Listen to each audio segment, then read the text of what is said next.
It is an honor to join you all on Nelson Mandela International Day. Having spent time with many of Mandela's family members over the years, I speak to you today with humility, mindful of how much the man they loved means to so many. Those of us not fortunate enough to know Mandela well have come to understand the man through his legacy, the letters he wrote alone in his prison cell, the speeches he delivered to his people, and those incredible shirts that he sported.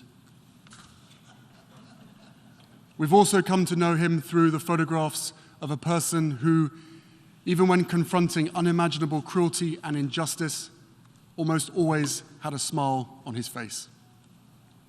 For me, there's one photo in particular that stands out. On my wall and in my heart every day is an image of my mother and Mandela meeting in Cape Town in 1997. The photo was presented to me by the late Archbishop Desmond Tutu, whose friendship and inspiration were their own treasured gift. In our own time, a time of global uncertainty and division, when it's all too easy to look around and feel anger or despair, I've been inspired to go back to Mandela's writings for insight into how this could be, how he could experience so much darkness and always manage to find the light. There I found a few lines that stopped me in my tracks. In a letter from prison, he wrote, "I feel my heart pumping hope steadily to every part of my body, warming my blood and pepping up my spirits. I am convinced that floods of personal disaster can never drown a determined revolutionary. To a freedom fighter, hope is what a lifebelt is to a swimmer, a guarantee that one will keep afloat and free from danger." It moved me even more when I saw the date, August 1st, 1970, 7 years into Mandela's imprisonment, not even 1/3 of the way through. This has been a painful year in a painful decade.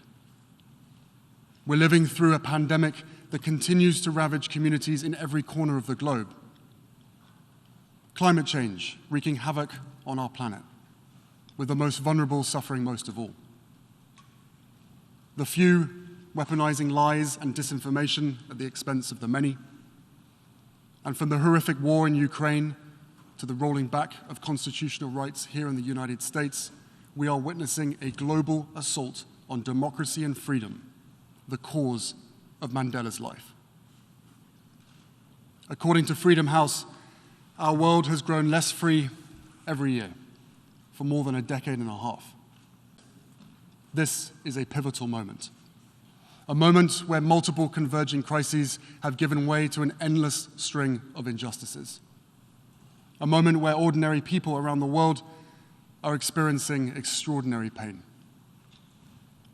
And in this moment, we have a choice to make. We can grow apathetic, succumb to anger, or yield to despair, surrendering to the gravity of what we're up against. Or we can do what Mandela did, every single day inside that 7 by 9 foot prison cell on Robben Island, and every day outside of it too. We can find meaning and purpose in the struggle. We can wear our principles as armor. Heed the advice Mandela once gave his son to never give up the battle even in the darkest hour. When I first visited Africa at 13 years old, I've always found hope on the continent. In fact, for most of my life, it has been my lifeline, a place where I've found peace and healing time and time again. It's where I felt closest to my mother and sought solace after she died, and where I knew I had found a soulmate in my wife. If we can see one another's humanity just as he did, a better day will truly be on the horizon. Thank you.